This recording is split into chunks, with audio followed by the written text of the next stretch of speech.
ਭਾਜੀ ਹਾਂਜੀ, ਵਧਾਈ ਤੁਹਾਨੂੰ ਦੋਵਾਂ ਨੂੰ ਜੀ। ਆਪਣਾ I-130 ਪਾਸ ਹੋ ਗਿਆ। ਤੁਹਾਡੇ ਕਹਿਣ ਤੇ ਆਪਾਂ ਗਏ ਸੀਗੇ ਪੂਰੇ ਜੋਰਾਂ ਸ਼ੋਰਾਂ ਨਾਲ। ਚਲੋ ਮਹਾਰਾਜ ਵਧਾਈਆਂ ਤੁਹਾਨੂੰ, ਪਾਸ ਤੁਹਾਡਾ ਹੋਇਆ। ਹਾਂਜੀ ਜਿਹੜਾ ਆਪਣਾ ਹਾਂਜੀ, ਤੁਸੀਂ ਤੇ ਮਾੜਾ ਜਿਹਾ ਦੱਸੋਗੇ ਕੀ ਮਤਲਬ ਕੱਚੇ ਸੀਗੇ ਤੇ I-130 ਇੰਟਰਵਿਊ ਤੇ ਗਏ ਸੀ? ਹਾਂਜੀ ਭਾਜੀ 2016 ਚ ਬਾਰਡਰ ਟੱਪਿਆ ਸੀਗਾ ਤੇ 2020 ਚ ਵਿਆਹ ਕਰਾਇਆ ਸੀਗਾ। 21 ਚ ਕੇਸ ਲਾਇਆ, 22 ਚ ਲਾਇਆ ਸੀਗਾ। 22 ਚ ਜੀ ਕੇਸ ਲਾਇਆ ਸੀਗਾ ਤੇ ਹੁਣ ਇੰਟਰਵਿਊ ਆਈ ਸੀਗੀ ਤੇ ਇੱਥੇ USCIS ਵਾਲਿਆਂ ਦੇ ਮੈਨੂੰ ਤੇ ਕੁਐਸਚਨ ਕਾਫੀ ਕੀਤੇ ਉਹਨਾਂ ਨੇ, ਬਹੁਤ ਜ਼ਿਆਦੇ। ਤੇ ਵਾਈਫ ਨੂੰ ਜੀ 5-10 ਕੁਐਸਚਨ ਹੀ ਪੁੱਛੇ, 10 ਕੁ। ਤੇ ਜੀ ਤੇ ਹਾਂਜੀ ਅਸਾਈਲਮ ਦੇ ਭਾਜੀ, ਕੇਸ ਦਾ ਕੀ ਸੀਗਾ ਤੁਹਾਡਾ? ਚੱਲਦਾ ਸੀਗਾ ਕਿ ਅਸਾਈਲਮ ਕੁਛ ਡਿਪੋਰਟੇਸ਼ਨ ਨਹੀਂ ਲੱਗੀ ਭਾਜੀ ਸੀ? ਚੱਲਣ ਡਿਆ। ਉਹ ਅਜੇ ਉਹਦੀ ਤਰੀਕ ਵਾ ਭਾਜੀ ਅਗਲੇ ਸਾਲ, ਤੇ ਫਾਈਨਲ ਹਾਂਜੀ, ਹੁਣ ਤਰੀਕ ਤੁਸੀਂ ਵਾ ਉਹ ਉਹਦੀ ਵਾਲਾ ਅਗਲੇ ਸਾਲ।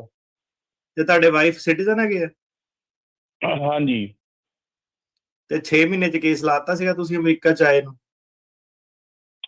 ਹਾਂਜੀ ਹਾਂਜੀ ਭਾਜੀ ਲਾਤਾ ਸੀਗਾ ਜੀ।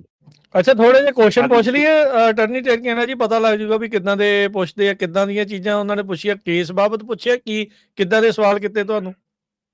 ਭਾਜੀ ਉਹ ਤਾਂ ਇਹਨਾਂ ਨੂੰ ਸਾਰਿਆਂ ਨੂੰ ਹੀ ਪਤਾ, ਭਾਜੀ ਆਪਣੇ ਪੰਜਾਬੀਆਂ ਨੂੰ ਕਿਹੜੇ ਕੇਸ ਕੁਐਸਚਨ ਬਾਬਤ ਗੁੱਟ ਟੱਪ ਕੇ ਆਏ, ਉਹ ਐਵੇਂ ਤਾਂ ਵਿਆਹ ਜਿਹੜਾ ਵਾਲੇ ਪੁੱਛਣੇ। ਕਦੀ ਕੋਈ ਕਹਿੰਦਾ, ਕਦੀ ਕੋਈ ਇਹ ਜੀ ਬੁਰਸ਼ ਦਾ ਰੰਗ ਕਿੱਦਾਂ ਦਾ ਜੀ, ਤੌਲੀਏ ਦਾ ਕਿੱਦਾਂ ਦਾ, ਕੁੱਖ ਵੀ ਨਹੀਂ ਇਦਾਂ ਦਾ ਪੁੱਛਿਆ। ਅੱਛਾ ਠੀਕ ਹੈ ਜੀ। ਅੱਛਾ, ਮੈਂ ਲਿਆਨਾ ਕਿ ਜਿੱਦਾਂ ਨੇ ਤਿਆਰੀ ਕੀਤੀ ਸੀਗੀ, ਕੋਈ ਕੁਐਸਚਨ ਉਹਦੇ ਵਿੱਚੋਂ ਆਇਆ ਹੀ ਨਹੀਂ। ਆਊਟ ਆਫ ਸਿਲੇਬਸ ਹੀ ਆਏ ਹੈ।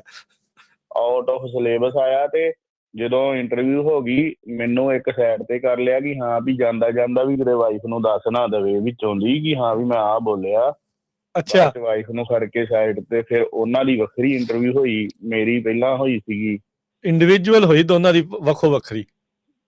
ਹਾਂਜੀ, ਤੇ ਕੋਈ ਵੀ ਨਹੀਂ ਭਾਜੀ ਜ਼ਿਆਦਾ, ਬਸ ਪਰਸਨਲ ਸਵਾਲ ਹੀ ਪੁੱਛੇ। ਤੇ ਦੂਜਾ ਜਿਹੜੇ ਹੋਰ ਕਹਿੰਦੇ ਆ ਕਿ ਇੱਦਾਂ ਉੱਦਾਂ, ਕੋਈ ਇੱਦਾਂ ਦਾ ਕੁਐਸਚਨ ਮੈਨੂੰ ਤੇ ਕੁਛ ਵੀ ਨਹੀਂ ਇੱਦਾਂ ਦਾ ਪੁੱਛਿਆ।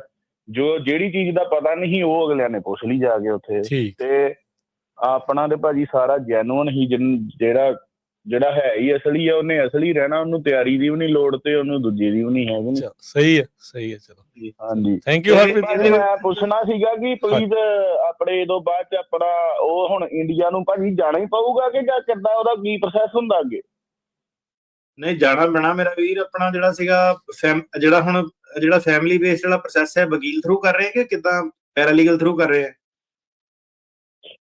ਹਾਂਜੀ ਭਾਜੀ, ਆਪਣੇ ਇਹ ਤੇ ਵਾਈਫ ਨੇ ਹੀ ਕੀਤਾ ਸੀਗਾ, ਉਹਨਾਂ ਦੀ ਆਪਣੇ ਭਾਬੀ ਜੀ ਨੇ, ਉਹਨਾਂ ਨੇ ਕੀਤਾ ਸੀਗਾ। ਤੇ ਉਹਦਾ ਅਸਾਈਲਮ ਉਹਨਾਂ ਥਰੂ ਚੱਲਣ ਡਿਆ, ਵਕੀਲ ਥਰੂ। ਠੀਕ ਹੈ। ਸੋ ਅਸਾਈਲਮ ਵਾਲਾ ਕੇਸ ਆਪਣਾ ਟਰਮੀਨੇਟ ਕਰਾਓ, ਵਲੰਟਰੀ ਡਿਪਾਰਚਰ ਵਗੈਰਾ ਦੀ ਆਪਸ਼ਨ ਜਿਹੜੀ ਚੈੱਕ ਕਰੋ। ਠੀਕ ਹੈ।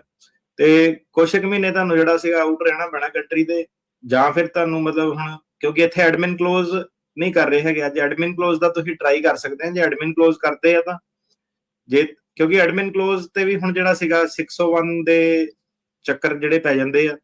ਹੁਣ ਤੁਹਾਨੂੰ ਆਪਣੇ ਵਕੀਲ ਨਾਲ ਬਹਿ ਕੇ ਤੁਸੀਂ ਇਹ ਸਲਾਹ ਕਰੋ ਕਿ ਮੈਨੂੰ ਇਹ 'ਚ ਫਾਇਦਾ ਹੈਗਾ ਕਿ ਨਹੀਂ ਹੈਗਾ, ਤੇ ਮੈਂ ਇੱਥੋਂ ਦੀ ਕੰਟਰੀ ਆਊਟ ਕਰ ਜਾਵਾਂ, ਇਹਨੂੰ ਬੰਦ ਕਰਾ ਕੇ, ਤੇ ਉੱਥੇ ਜਿਹੜੀ ਸੀਗੀ ਵੀਜ਼ਾ ਸਟੈਂਪ ਜਿਹੜੀ ਤੁਸੀਂ ਲੈ ਕੇ ਜਿਹੜੀ ਆਓ।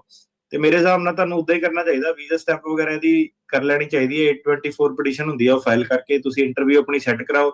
ਉਹਦੇ ਬੇਸ ਤੇ ਤੁਸੀਂ ਜਿਹੜਾ ਸੀਗਾ ਅਰਜੈਂਟਲੀ ਜਿਹੜਾ ਸੀਗਾ ਇਮੀਗ੍ਰੇਸ਼ਨ ਕੋਰਟ ਨਾਲ ਜਿਹੜਾ ਫਾਈਲ ਕਰੋ, ਜੱਜ ਤੇ ਸਰਕਾਰੀ ਵਕੀਲ ਜੇ ਸਹਿਮਤ ਆ ਤੇ ਜਾ ਕੇ ਇੰਟਰਵਿਊ ਭਾਜੀ ਕਰਿਆ। ਉਹ ਤੁਹਾਡੇ ਅਨਲੌਫੁਲ ਪ੍ਰੈਜ਼ੈਂਸ 'ਚ ਨਹੀਂ ਪੈਂਦੀ ਹੈਗੀ ਤੇ ਫਿਰ ਵੀਜ਼ਾ ਵੀ ਤੁਹਾਨੂੰ ਜਿਹੜਾ ਮਿਲ ਜਾਊਗਾ।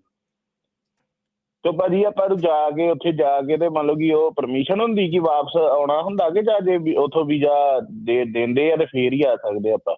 ਜਿਹੜੀ ਪਰਮਿਸ਼ਨ ਹੁੰਦੀ ਉਹ ਤਾਂ ਫਿਰ 601 ਏ ਵੇਵਰ ਹੁੰਦਾ, ਜੇ ਐਡਵਾਂਸ 'ਚ ਪਰਮਿਸ਼ਨ ਲੈਣੀ ਹੈ। ਮੇਰੇ ਹਿਸਾਬ ਨਾਲ ਜੇ ਤੁਸੀਂ ਅਸਾਈਲਮ ਵਗੈਰਾ ਟਾਈਮਲੀ ਫਾਈਲ ਕੀਤਾ ਸੀਗਾ ਨਾ, ਤੁਹਾਡਾ ਵਕੀਲ ਆਰਗਿਊ ਕਰ ਸਕਦਾ ਹੈਗਾ ਕਿ ਅਨਲੌਫੁਲ ਪ੍ਰੈਜ਼ੈਂਸ ਜਿਹੜੀ ਲੱਗਦੀ ਨਹੀਂ ਹੈਗੀ ਤੇ ਵੇਵਰ ਦੀ ਲੋੜ ਨਹੀਂ ਉਹਦੇ ਲਈ। ਫਿਰ ਜੇ ਵੇਵਰ ਦੀ ਲੋੜ ਨਹੀਂ ਹੈਗੀ, ਤੁਸੀਂ ਆਰਗੂਮੈਂਟ ਕਰ ਸਕਦੇ ਆਪਣੀ।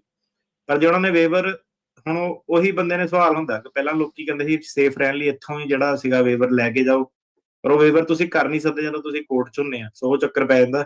ਤੇ ਹੁਣ ਬੇਸਿਕਲੀ ਇਹ ਹੈ ਕਿ ਕੇਸ ਬੰਦ ਕਰਾ ਕੇ ਬਾਹਰ ਜਾ ਕੇ ਵੀਜ਼ਾ ਲੈ ਲਓ। ਵੇਵਰ ਮੇਰੇ ਹਿਸਾਬ ਨਾਲ ਇਹਦੇ ਵਿੱਚ ਲੋੜ ਨਹੀਂ ਹੈਗੀ, ਦੂਜੇ ਵਕੀਲ ਤੋਂ ਵੀ ਸਲਾਹ ਲਓ ਤੁਸੀਂ ਆਪਣੇ ਤੋਂ। ਤੇ ਜੇ ਵੇਵਰ ਉੱਥੇ ਕਹਿ ਵੀ ਦਿੰਦੇ ਆ ਤਾਂ ਵੇਵਰ ਤੇ 2 ਸਾਲ ਲੱਗਦੇ ਆ, ਮਤਲਬ ਮੈਕਸਿਮਮ ਇਹਦੇ ਵਿੱਚ ਇਹ ਹੈਗਾ 2-2.5 ਸਾਲ ਬੰਦਾ ਫਿਰ ਤੰਗ ਹੋ ਸਕਦਾ ਜੇ ਗਲਤ ਉਹ ਲਾਅ ਅਪਲਾਈ ਕਰਨ। ਪਰ ਮੇਰੇ ਹਿਸਾਬ ਨਾਲ ਤੁਹਾਡਾ ਜਿਹੜਾ ਸੀਗਾ ਵੀਜ਼ਾ ਲੱਗ ਜਾਣਾ ਚਾਹੀਦਾ ਜੀ। ਚਲੋ ਜੀ, ਵਧੋ ਅੱਗੇ। ਅਗਲੇ ਕਾਲਰ ਨੇ ਆਪਣੇ ਨਾਲ ਮਨਪ੍ਰੀਤ ਜੀ ਭਾਈ, ਸਤਿ ਸ਼੍ਰੀ ਅਕਾਲ ਦੋਨੋਂ। ਸਤਿ ਸ਼੍ਰੀ ਅਕਾਲ ਜੀ।